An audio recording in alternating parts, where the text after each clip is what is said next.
হরে কৃষ্ণ। প্রিয় ভক্তবৃন্দ, আপনারা দেখছেন পরলোক টিভি। যদি তুমি কখনো নিজেকে কোনো মতে পরিবর্তন করতে না পারো, তাহলে সাধু সঙ্গে চুপ করিয়া বসিয়া থাকো, তাহলেই তোমার মঙ্গল হইবে। তাই এই কথাটি আমি খুব আনন্দ পেয়েছিলাম। তা আমি দেখলাম যে আপনারা যদি কেউ নাও শোনেন, উপবাস করেছেন, ঘুমিয়েও পড়েন, হ্যাঁ, তাহলে তো মঙ্গল। কে শ্রবণ করলে কি লাভ? না শতাং প্রসঙ্গাত মম বীর্য সংবিদ ভবন্তি হিত কর্ণ রসায়নের কথা। আপনার হৃদয় এবং কর্ণ রসে পরিপূর্ণ হবে। রসমালায়, এমনি রসগোল্লা খেলে রস নিগড়ে দেয়, রসমালায়ের রসটা কেউ নিগড়ে ফেলে না, হাতে পড়ে গেলেও চেটে চেটে খায়, তাই না? সেই জন্য রসমালায়ের সঙ্গে তুলনা করেছে ভাগবতমকে, হ্যাঁ, তাই না? তাই হরিকথাও রসমালা, হৃদয় কর্ণ আমাদেরকে আনন্দ প্রদান করবে যদি মন দিয়ে শ্রবণ করবেন। হ্যাঁ, যদিও এখন হচ্ছে সময়টা খাওয়ার সময়, বাড়িতে সবাই 1টা থেকে 2টার মধ্যে খায়, হ্যাঁ, খিদে পায়, কিন্তু আমরা যে মুখ দিয়ে অন্ন খেয়ে উদরকে পুষ্ট করি, কিন্তু তখন হৃদয় কর্ণ পুষ্ট হয় না, তাই না? তাই আজকে যেহেতু নির্জলা একাদশী, আপনাদের হৃদয় কর্ণ পুষ্ট হবে এই হরি কথা খাওয়ার মাধ্যমে। সেই জন্যে এই রস পান করুন আর আনন্দ করুন, ঠিক আছে? সেই জন্যে যখন সনাতন গোস্বামীকে বারাণসীতে মহাপ্রভু উপদেশ দিচ্ছেন, সেখানে বলছেন পঞ্চাঙ্গ, 5টা অঙ্গ ভক্তির খুব শ্রেষ্ঠ। প্রথমেই বলছেন সাধু সঙ্গ, তারপরে বলছেন নাম ও সংকীর্তন, তারপর যে ভাগবত শ্রবণ, তারপরে বলছে মথুরাবাস আর শ্রদ্ধায়, হ্যাঁ, শ্রীমূর্তি অর্চন, হ্যাঁ, বুঝলেন? শ্রীমূর্তি শ্রদ্ধায় সেবন, হ্যাঁ, মানে ভগবানের সেবা করা শ্রদ্ধা সহকারে। তাহলে প্রথমটাই কি আছে? সাধু সঙ্গ, হ্যাঁ, তারপরে নাম সংকীর্তন। কারণ যদি সাধু সঙ্গ না করবেন, তাহলে নাম সংকীর্তনের কি মাহাত্ম বুঝতে পারবেন না। আর নাম সংকীর্তনের মাহাত্ম বুঝলেই তখন ভাগবত পড়তে ইচ্ছা হবে। আর মথুরাবাস বলতে এই রকম নয়, একজন মহিলা এই কথা শুনেই তার স্বামীর সঙ্গে ঝগড়া আরম্ভ করে দিয়েছে, তুমি আমাকে একটা ইস্কনের ফ্ল্যাট কিনে দাও। হ্যাঁ, এখানে শাস্ত্রে বলছে, দেখতে পাচ্ছ না, মথুরাবাস মানে ধামে বাস, আমি এই মথুরায়, ওখানে হিন্দি বলতে পারবো না, মায়াপুরে কিনে দাও। আমি বললাম বাহ, এই তো দারুণ সাধু সঙ্গ হয়ে গেল তাহলে। হ্যাঁ, আরম্ভ হয়ে গেল, কাঁসারের বাসন লাগলেই ঝনঝন করে, হ্যাঁ, আমি জাগবাই যাবে ফেটে না যায়। হ্যাঁ, তা আমি তখন বলতে শুরু করলাম যে এই যে মথুরাবাস মানে আপনার বাড়িটাকেই আপনি মায়াপুর বানিয়ে দেন। হ্যাঁ, বিগ্রহ নিয়ে যান, সকালে উঠুন, মঙ্গল আরতি করুন, ভোগ লাগান, তাহলে মায়াপুরই হয়ে গেল বাড়ি। আর তাহলে আপনারা বাড়ি ছেড়ে আর মায়াপুরে এই ফ্ল্যাট কিনতে হবে না 25-30 লাখ টাকা দিয়ে। হ্যাঁ, তার স্বামীরও কষ্ট হবে। তা এই সাধু সঙ্গটা প্রথম বললেন মহাপ্রভু সনাতন গোস্বামীকে, সাধু সঙ্গ। এই সাধু সঙ্গের ফলেই আমরা যত মহাজন দেখি, সব কিছু দেখি, এই সাধু সঙ্গের ফলেই ভক্ত হয়েছি। হ্যাঁ, আমাদের শ্রীপাদ গোবিন্দানন্দ প্রভু বলছিলেন, আমি তাকে একটুখানি টাচ দিলাম যে আমি কিভাবে সাধু সঙ্গের ফলে এখানে ভক্ত হয়েছি। আমি 1992 সালে, হ্যাঁ, সেই সময়তে আমার জীবনের একটাই লক্ষ্য ছিল যে মাস্টার হলে ভাই 10টায় যাব, 4টায় আসবো, ফুটবল খেলবো, টিউশনি করব, আনন্দে জীবনটা কাটাবো, আর খালি ছুটি। হ্যাঁ, এই গরমের ছুটি, পূজার ছুটি, এই মাস্টারের মতো সুখ নাই। তাই আমি চিন্তা করে, অন্য পড়াশোনাতে চাকরির কোনো সম্ভাবনা নাই, তাই ডোমজুর কলেজ থেকে আমি জিওগ্রাফিতে, হ্যাঁ, স্পেশাল জিওগ্রাফি নিলাম। আর নিয়ে পরীক্ষা যেদিন হলো তার পরের দিনই ছিল রবিবার। হ্যাঁ, বুঝেছেন? আর পানিহাটিতে আপনার এই চিড়া দধি মহোৎসব, এই মহোৎসবে আমি এসেছিলাম 1992 সালে। তখন ইস্কনও জানি না, সাধুও জানি না, কিছুই জানি না। শুধু আমার একটা দাদা বলেছিল, তুই যদি অনেক সাধু দেখতে পারবি তাহলে এতে যা, পানিহাটিতে যা। হ্যাঁ, আর আমার বাড়ি থেকে পানিহাটিটা বেশি দূর নয়। হ্যাঁ, আমি তো রঘুনাথ দাস গোস্বামীর দেশের লোক, তো জেলা, তা সেই জন্যে তো ভগবানের ইচ্ছা এখানে এলাম।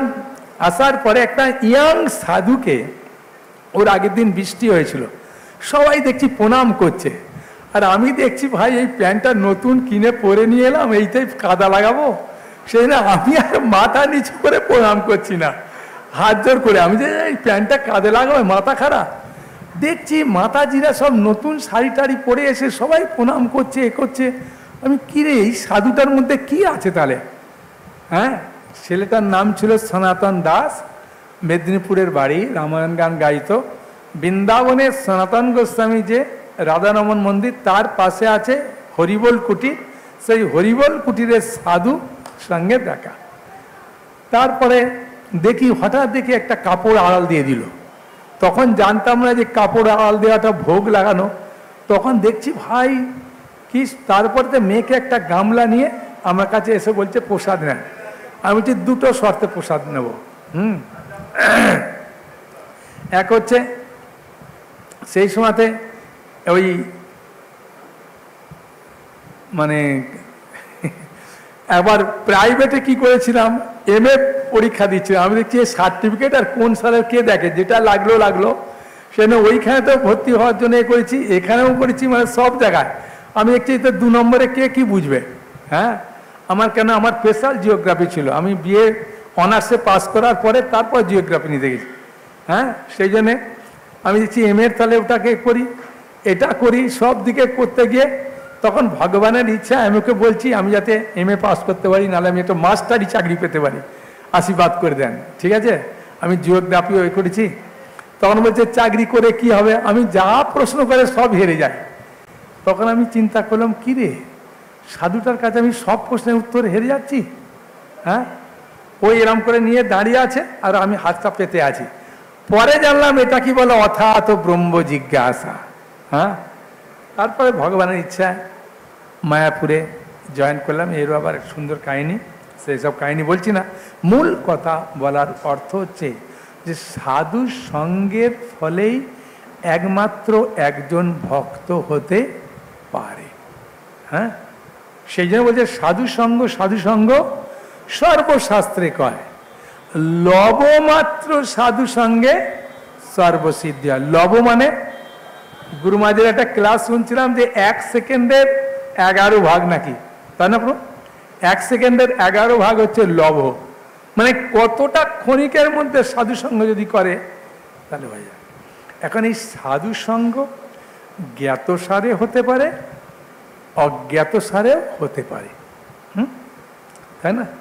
অজ্ঞাতসারে দেখতে পাই আমরা অম্বরীশ মহারাজের ভাই, হ্যাঁ, তিনি অজ্ঞাতসারে সাধু সঙ্গ করলেন, বুঝেছেন? তারপরে মিগারি, চৈতন্য চরিতামৃত, মিগারি ও জানতো না যে সাধুকে, কিন্তু একটা খুব সুন্দর, প্রতিটা কথার মাধ্যমে একটা করে খুব সুন্দর শিক্ষণীয় আছে। এই যে অজ্ঞাতসারে সাধু সঙ্গ করলেন মিগারি, নারদ মুনিকে যখন দেখলেন, দেখার পরে বলছেন, মুনিবর আপনাকে দেখে তো আমার একটা লক্ষ্যভেদ ভ্রষ্ট হয়ে গেল। আপনি যদি বলবেন আমার হরিণের চামড়া চাই কি কারো চামড়া চাই, বলুন আমার কাছে, আমি দিতে পারি। বলছেন না না, চামড়া চাই না। হ্যাঁ, আমি বলতে চাইছি তুমি যে পশুগুলোকে মারছো, ওগুলোকে তো অর্ধেক মারছো, ওরা তো ছটফট করে কষ্ট পাচ্ছে, ওদেরকে পুরাটা মেরে তারপর একটা মারো। বলছে মুনিবর বলছেন তো আপনি, আমার সংসারটা চলবে কি করে? একটা মারলে তো আমার চলবে না, বাজারে তো মাংসের দাম তত বেশি নেই, আমাকে অনেকগুলো মারলে তবে সংসার চলে। তাই জন্য আমি মারতে মারতে যাই, ছটফট করে মারা যায়, পরে নিয়ে নিই। বলছে না, প্রতিটা জন্মে তোমার এগুলোতে, প্রতিটা জন্মে তোমাকে এরকমভাবে মারবে, তুমি কষ্ট পাবে, সেটা পুরাটা মারো, নাহলে তুমি এ পাবে। বলছে এই কথা তো কেউ বলেনি। যখনই বলেছে এই কথা আগে আমাকে কেউ বলেনি, এই বিজনেসটা তো আমার বাবা করেছে, আমার ঠাকুর দাদা করেছে, তাদের কাছ থেকে শিখে আমি তো এই বিজনেস করছি। আমাকে তো বলেনি কেউ পাপ হবে আমাকে আবার পুনরায় মারবে, তা এরকম কথা তো কেউ বলেনি। যখনই বলেছে মানে একটা যে পাত্র, এই পাত্রতে জলটা যদি এইরকম ভাবে থাকে তাহলে পাত্রের জলটা পড়লে জমবে, যদি এইভাবে পাত্রটা থাকে জল পড়লে জমবে না। তাই মিগারির পাত্রটা এইরকম ছিল, আর যখন শ্রদ্ধার সঙ্গে শুনতে যাচ্ছে দেখছে পাত্রটা সোজা করে দিচ্ছে, তখন নারদ মুনি দেখলো আরে পাত্রটা সোজা করছে, এখন জল দিলে তো জমবে। তাই নারদ মুনি তখন জ্ঞান দিতে আরম্ভ করলেন। ওই জন্য বলছেন আদৌ শ্রদ্ধা তত সাধু সঙ্গ। আগে শ্রদ্ধা চাই, যদি শ্রদ্ধা না থাকবে সাধুর প্রতি আপনার কোনো কিছুতেই আনন্দ পাবেন না। হ্যাঁ, সেই জন্যে নারদ মুনি মৃগারীকে জ্ঞান দিল, জ্ঞান দেওয়ার পরে পাত্রটাকে সোজা করে দিল, মানে শ্রদ্ধার উদয় হলো, তখন জ্ঞান দিল, সেই জ্ঞানটা ধরে রাখতে পারলো। সেই জন্যে আমরা যখন শ্রবণ করব, সেজন্য বলছেন ছিন্নতাং সকথা কৃষ্ণ পুণ্য শ্রবণং কীর্তন হৃদয়ন্তস্থ অবদ্রাণী বিদুনতি সৈৎসতাং। ছিন্নতাং সকথা কৃষ্ণ, ছিন্নতাং মানে শ্রবণ করো। কিরকম শ্রবণ করো? মন দিয়ে শ্রবণ করো। হ্যাঁ, বুঝেছেন? আর নালে একবার আমার গুরু মহারাজ বলছিলেন যে রাজা বিক্রমাদিত্যের রাজসভায় একটা হরিকথা হচ্ছে, সেই হরিকথা শোনার যে গেটটা, সেখানে 3টে মূর্তি আছে। 3টে মূর্তির দাম 3 রকম। একটার দাম মাত্র 1000 টাকা, একটার দাম 10,000 টাকা, একটার দাম 1 লাখ টাকা। তখন বিক্রমাদিত্য চিন্তা করছেন যে কি ব্যাপার, সোনার কি তারতম্য অনুযায়ী দামের? তখন দেখছেন না, সোনা তো একই রকম, তাহলে দামের এত পার্থক্য কি ব্যাপার? তখন কালিদাসকে ডাকলেন। কালিদাস বললেন হ্যাঁ, একটা তামার তার নিয়ে এসে কানে দিয়েছে, দেখছে এই কানে দিতে এই কান দিয়ে তারটা বেরিয়ে যাচ্ছে। আর একটা তার দিয়েছে, আর একটা দ্বিতীয় বিগ্রহটা যে 10,000 টাকা, কান দিয়েছে, কানে দিতে মুখ দিয়ে বেরোচ্ছে। আর একটা তৃতীয়টা যার 1 লাখ টাকা দাম, ওটা কানে দিয়েছে, দিয়ে দেখতে হৃদয়ে প্রবেশ করছে। কালিদাস বললেন হ্যাঁ হ্যাঁ বুঝেছি, এই হরি কথা যারা এই কান দিয়ে শুনবে আর ও কান দিয়ে, কেন 1000 টাকা বললাম, রামানুজাচার্যের শেষ উপদেশ আছে না, তাতেও তো মঙ্গল হবে, সেই জন্য একটু টাকা দিচ্ছে, একদম ফ্রি দিচ্ছে না। হ্যাঁ, আর দ্বিতীয়টা যে শ্রবণ করছে অন্যজনকে বলছে, তৃতীয়টা হৃদয় দিয়ে উপলব্ধি। হ্যাঁ, ওই জন্য শ্রুতি আর স্মৃতি। শ্রুতি মানে শ্রবণ করা, স্মৃতি মানে যেটা উপলব্ধ জ্ঞান। হ্যাঁ, সেই জন্য যদি আমরা এই হরি কথা, এখন আপনারা ক টাকা শুনতে চান, 1 লাখ টাকা না 10,000 না 1000? এবার হাত তুলুন দেখি কারা 1000 টাকা নিয়ে যেতে চান। 1000 টাকা কেউ নেই, 10,000, 1 লাখ? তাহলে তো মন দিয়ে শ্রবণ করছে দেখছেন, তাহলে তো ঘুমাচ্ছে না কেউ। হ্যাঁ, 1 লাখ টাকা নিতে গেলে আর ঘুমানো যাবে না, তাই না? তাই আমাদের শ্রদ্ধার সঙ্গে সাধু সঙ্গ করা দরকার। এখন শ্রদ্ধা বলতে কি বুঝবে? শ্রদ্ধা বলতে সাধু যেটা বলছে সেটা শ্রবণ করে সেই অনুযায়ী আচরণ করা। আর যখনই আচরণ করবেন তখন আদৌ শ্রদ্ধার পরে কি তত সাধু সঙ্গ, তখন আমরা সাধু সঙ্গ হয়ে যাচ্ছে।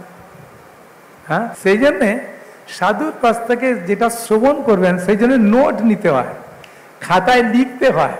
নাহলে এই হাতে মধু দিয়েছে, মধুটা যদি আপনি মনে করেন খাবো খাবো খাবো, মধুটা গড়িয়ে গড়িয়ে এই কনুয়ে আসবে, আর কনুয়ে এলে কোনো মতে কনুয়ের মধু আর খেতে পারবেন না।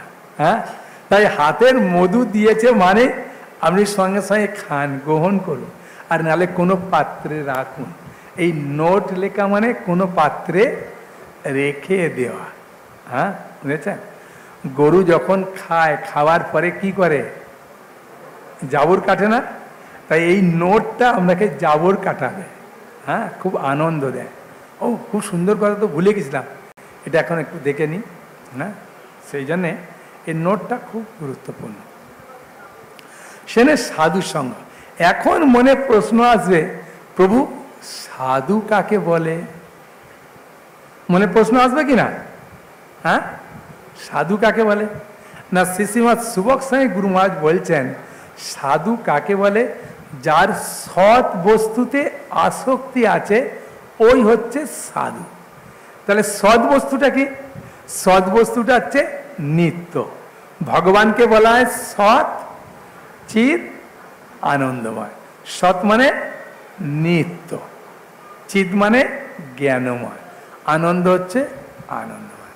তাই যার সৎ বস্তুতে আসক্তি আছে, ওই হচ্ছে সাধু। বুঝেছেন? এখন প্রশ্ন হচ্ছে যে শ্রীমান চৈতন্য মহাপ্রভু যখন নিমাই টোল থেকে ফিরে এলেন, হ্যাঁ, তখন সচিমা তাকে প্রশ্ন করছেন, হ্যাঁ, নদিয়ার ভাষা তো, কি পুঁথি পড়াইলা আর কার সঙ্গে কোন্দল করিলা? হ্যাঁ, বুঝছেন? কি পুঁথি তুমি পড়িয়েছ, কার সঙ্গে ঝগড়া করেছো? মানে নিমাই কারোর সঙ্গে ঝগড়া করে। কি ঝগড়া করে? শাস্ত্র নিয়ে সবসময় তর্ক করে। হ্যাঁ, বুঝেছেন?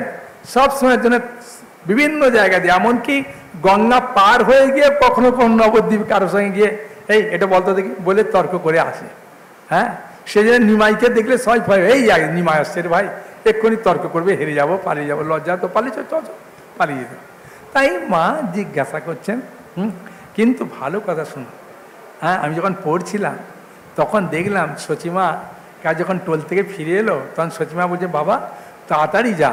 তখন কাপড়টা চেঞ্জ করে তুলসী মানিকে জল দিলেন, পরিক্রমা করলেন, ভগবানকে পূজা করলেন, করে এসে খেতে বসলেন। আমি ওরে বাবা, হ্যাঁ, নিমাই সে ভগবান, তিনি দেখাচ্ছেন। হ্যাঁ, আমরা খালি বলি না, এই আজকে তুলসীকে জল দিতে হবে না, বেলা হয়ে গেছে, থাক। হ্যাঁ, হবে না। দেখুন, নিমাই পণ্ডিত যখন আসতেন তুলসীকে জল দিতেন, পরিক্রমা করতেন, ভগবানের পূজা করতেন, তারপরে এসে খেতে বসতেন। আর মা যখন খেতে দেয়, তখন ছেলেকে যখন খেতে দেয় আদর করে, তখন খুব কাছাকাছি বসে।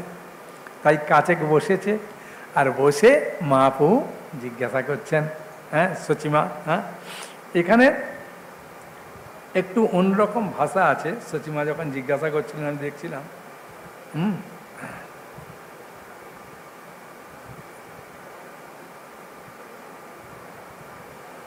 সে যা হোক, মা এই দুটো প্রশ্ন করেছিলেন। হ্যাঁ,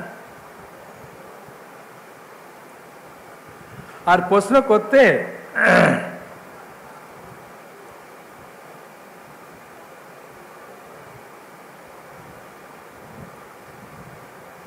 মায়ে বলে, আজি বাপ কি পুঁথি পড়িলা, কাহার সহিত কিবা কোন্দল করিলা?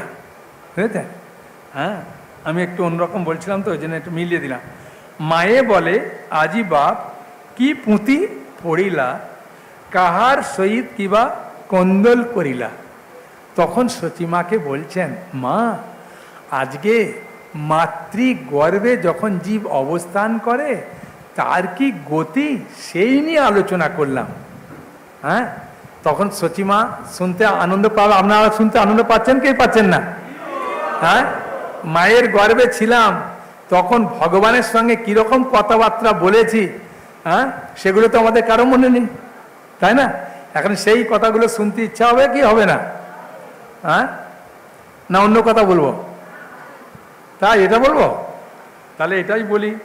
হ্যাঁ, সাধু সঙ্গের মাহাত্ম তো এটাই শোনাই, তাহলে খুব ভালো লাগবে। হ্যাঁ, তাহলে মা প্রশ্ন করেছে, হ্যাঁ, দুটো। কি কি প্রশ্ন করেছে বললাম, বলুন দেখি।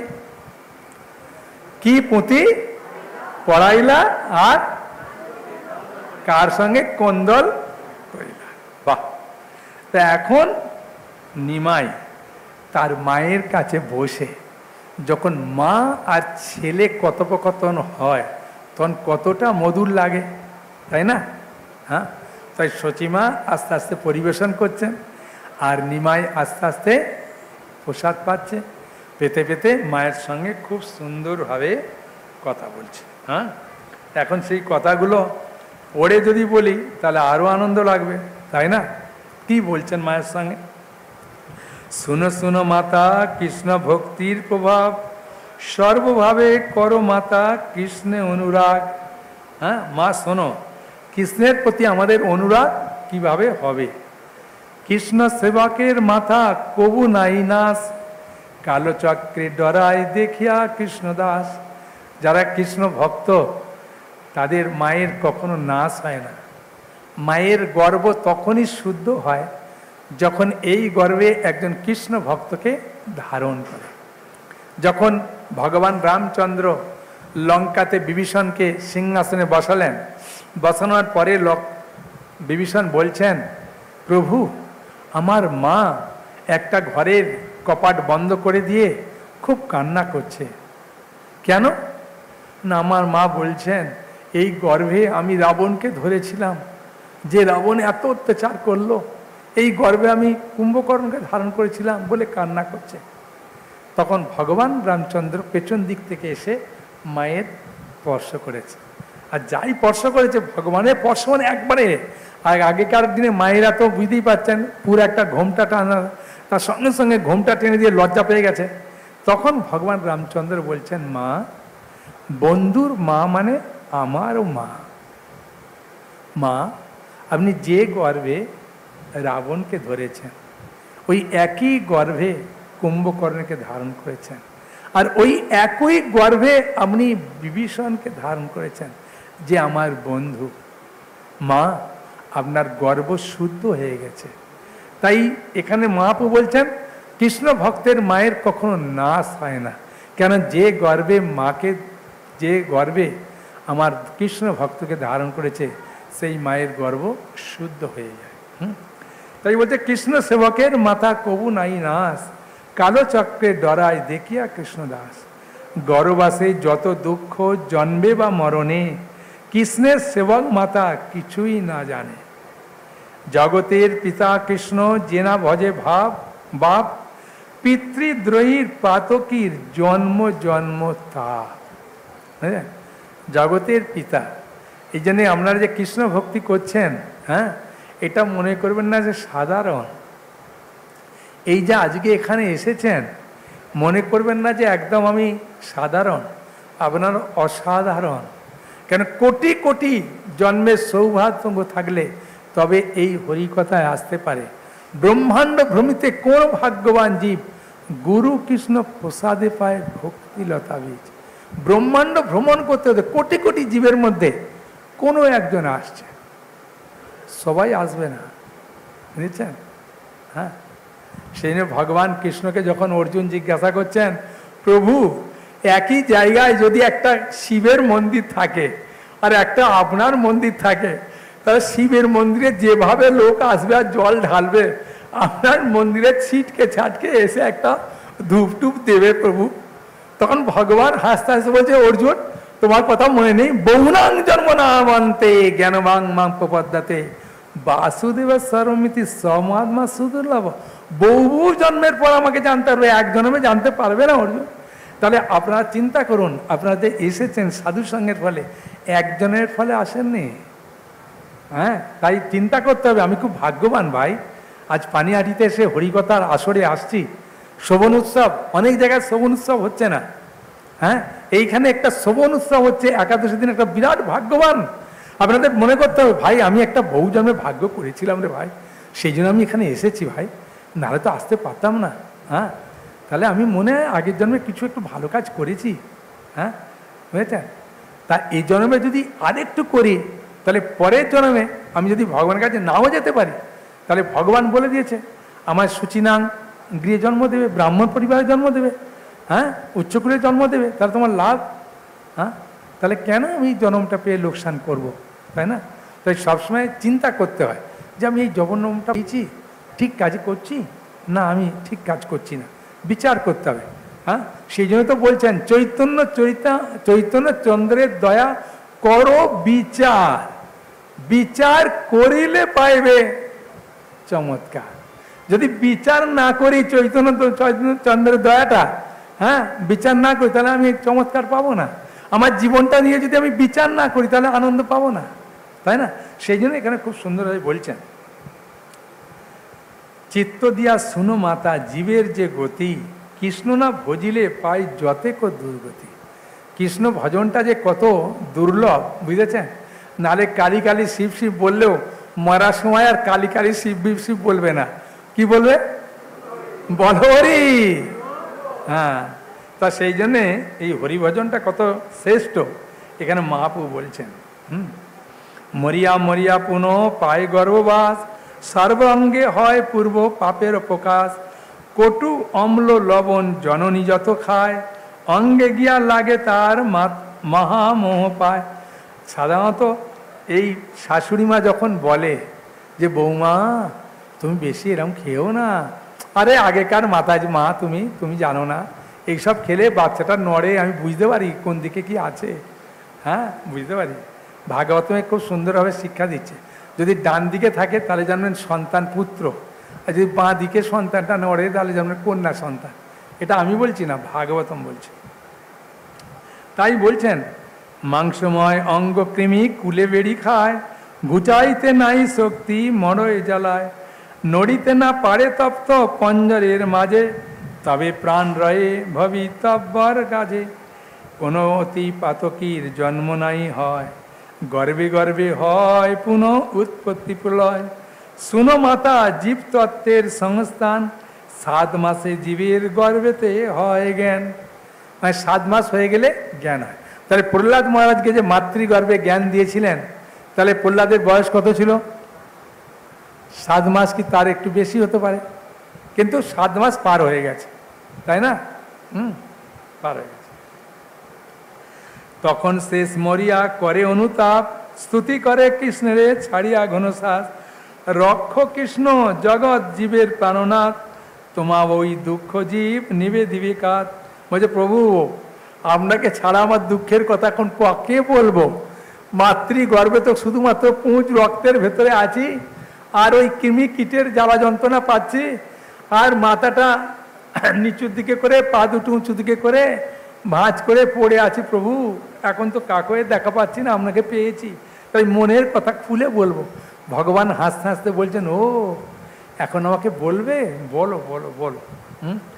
যে করে বন্দি প্রভু ছাড়ে সেই সে, সহজ মৃত্যুরে প্রভু মায়া করো কিসে। মিথ্যা ধন পুত্র রসে গোয়াইলু জনম, না ভুজিলু তোর দুই অমূল্য চরণ। প্রভু তখন তো ছেলে মেয়ে নিয়ে খুব আনন্দে ছিলাম। হ্যাঁ, পিঁমড়ে বাচ্চা যদি এতে পিঁমড়ে বসে অনেক, তার মা পিঁমড়ে বাটিটা ধরে পিঁমড়েগুলোকে কি করে, সব মা জানেন কি করবে, পা দিয়ে দেবে ঘষে, দেবে কি না? হ্যাঁ, বাচ্চার দুধে তুই আমার এসেছিস, দিল পা দিয়ে ঘষে। কতগুলো যে পিঁমড়ে মারা গেল তার ঠিক নেই। হ্যাঁ, তাই বাচ্চার জন্যে মা বাবা কত না কিছু অন্যায় করে, এখানে সেটাই খুব সুন্দর বলছে। মিথ্যা ধন পুত্র সে গোয়াইলু জনম, না বুঝিলু তোর দুই অমূল্য চরণ। তখন আর করলাম না প্রভু। যে পুত্র পোষণ কইলু অশ্বসবি ধর্মে, পোতা সেবা সব গেল মোর এই কর্মে। হ্যাঁ, মরার পরে তো শ্রাদ্ধ শান্তি করবে কি ভগবান জানে। যদি 2টো সন্তান হয় তাহলে তো হয়েই গেল। এই তোকে বেশি টাকা দিয়েছে না, তুই যাবি গয়া পিণ্ডে দিতে, আমি যাচ্ছি না। হ্যাঁ, মা তোর ছেলেটাকে করে নিত। হ্যাঁ, করতে করতে যে কবে যে পিণ্ডদান করবে আর কি হবে তো বোঝা যাচ্ছে না। তা সেইটাই এখানে বলছে, তুমি সে এখন বন্ধু করিবা উদ্ধার, এ থেকে জানুন সত্য তোমারও চরণ। প্রভু এখন বুঝতে পেরেছি তোমার চরণ ছাড়ার কোনো উপায় নাই। বলে না, ঠেলায় না পড়লে বা বেড়ার গাছে ওঠে না। তা এখন ঠেলার মধ্যে আছে না, মাতৃগর্ভে এখন পুঁজ রাখতে হতে ঠেলায় পড়েছে। এখন বলছে প্রভু আপনি ছাড়া আর কোনো উপায় নাই, বেরোনার পরে যে কি করবে এখন দেখুন। হ্যাঁ,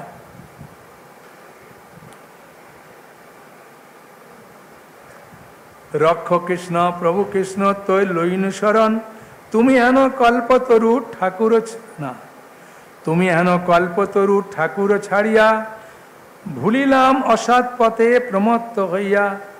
উচিত তাহারেই যোগ্য শাস্তি হয়, করিলা তো এবে কৃপা করো মহাশয়। মানে আমরা যে ভগবত ভক্তি করি না, এর প্রধান কারণ কি? অসৎসঙ্গ। বুঝেছেন? অসৎ সঙ্গের ফলে আমাদের এই কৃষ্ণ ভক্তি থেকে আমরা দূরে সরে যাই। হ্যাঁ, তখন ভগবান হাসতে হাসতে বলছেন, তাহলে তুমি এখন বলো তো কি করতে চাও, বলো তোমার কি ইচ্ছা, বলো। তোমার ইচ্ছাটা তো আমি কমসে কম শুনি। হ্যাঁ, তখন ভগবানকে জীব মানে মাতৃগর্ভে জীব বলছেন যে প্রভু আমার ইচ্ছাটা কি বলবো, তাহলে একটু মন দিয়ে শুনবেন। প্রভু বলছে হ্যাঁ আমি মন দিয়ে শুনছি। তুমি এখন যা কষ্টে পড়েছো এখন তো মন দিয়ে বলবে, আমি মন দিয়ে শুনো, বলো। বলছে প্রভু উচিত তাহারে যোগ্য শাস্তি হয়, করিলা তো এবে কৃপা করো মহাশয়।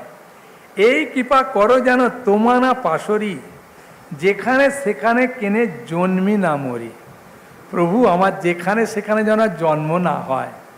হ্যাঁ, বুঝলেন? প্রভু বলছে কেন, যেখানে সেখানে জন্মগ্রহণ করলে অসুবিধে কি আছে?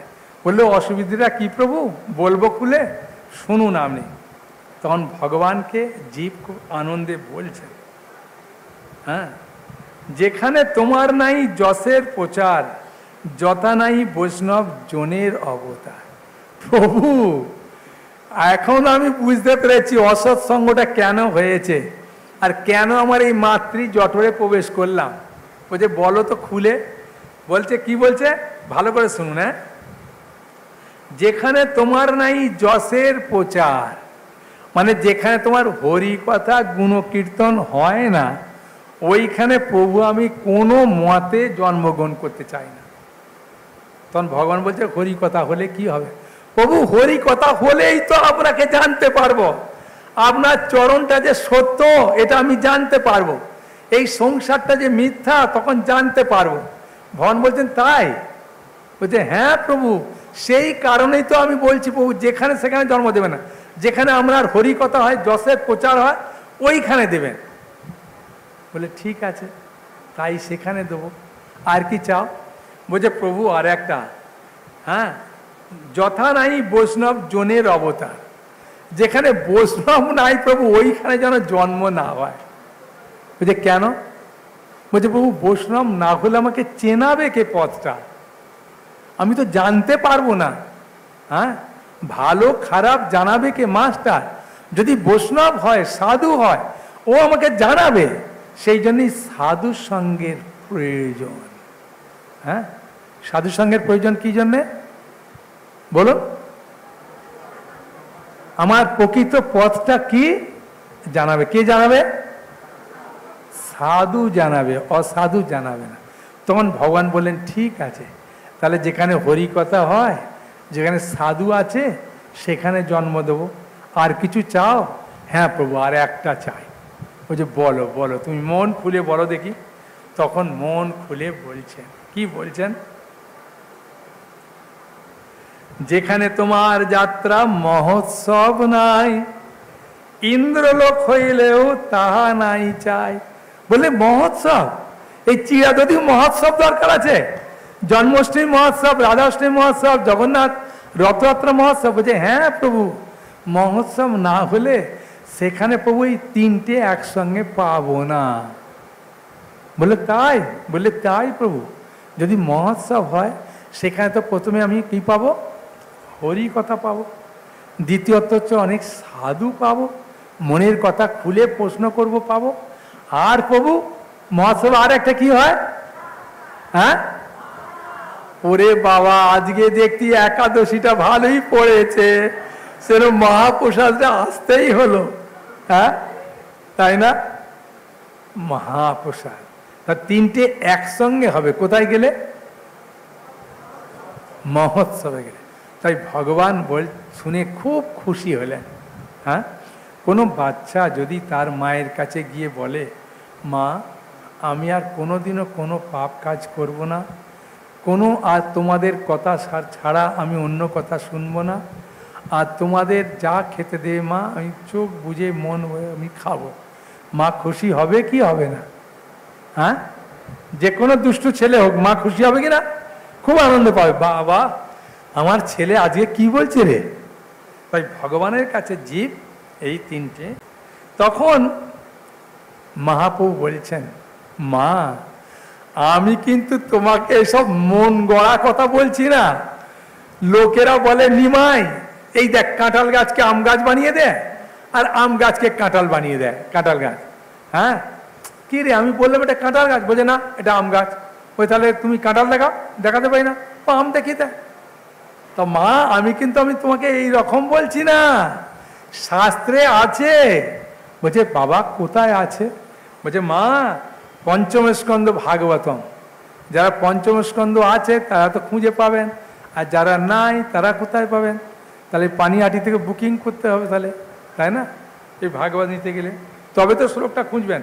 ওই যে পঞ্চম স্কন্ধ 19 অধ্যায়ে 24 নম্বর শ্লোকে মা বলছেন, তখন সচিমা বলছেন বাবা তুই ভাগবত থেকে বলছিস? বলছে হ্যাঁ মা শোনো ভাগবতের শ্লোকটা, ন যত্র বৈকুণ্ঠ কথা সুধা অপগা, যেখানে কথার অমৃত নেই, হ্যাঁ কথা সুধা অপগা, ন যত্র বৈকুণ্ঠ, যদি মা বৈকুণ্ঠেও যদি এই কথা অমৃত না থাকে, ন সাধু ভাগবত তদা আশ্রয়, সেখানে যদি সাধু না থাকে, ভাগবতকে আশ্রয় করে যদি হরিকথা না বলে মা, হ্যাঁ ন যত্র যোগেশ্বর মখা মহোৎসবা, সেখানে যদি মহোৎসব কিছু না থাকে, হ্যাঁ সুরেশ লোক অপি ন বৈশ সেব্যতাম, দেবতারা বলছেন ওই বৈকুণ্ঠ হলেও আমরা যেতে চাই না।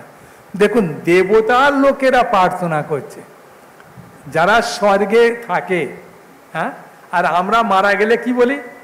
যদি তার বাবাকে বলি তোর বাবা স্বর্গে আছে, ও তো একদম আনন্দে ভরে যাবে, কটা গীতা দান করতে হবে, হ্যাঁ বলো যাক স্বর্গে আছে বলে, যে নরকে গেলে তো মারবে এক থাপ্পো, সেখানে যাতে গেছে তাকে বলতে হ্যাঁ তোমার বাবা স্বর্গের দিকেই গতি হয়েছে, ও জানে স্বর্গ ছাড়া এর উপরে আছে, জানেই না তো। সেই জন্য এখানে বলছেন দেবতারা বলছেন আমি সেখানেও যেতে চাই না। তাই সাধু সঙ্গে এই একটা বিরাট মাহাত্ম, সেই জন্য যদি সাধু সঙ্গ করি, সাধু সঙ্গ সর্বশাস্ত্রে কয়, কোনো শাস্ত্রে বলছে না যে বলছে না, সমস্ত শাস্ত্রের সাধু সঙ্গে কথা বলছে।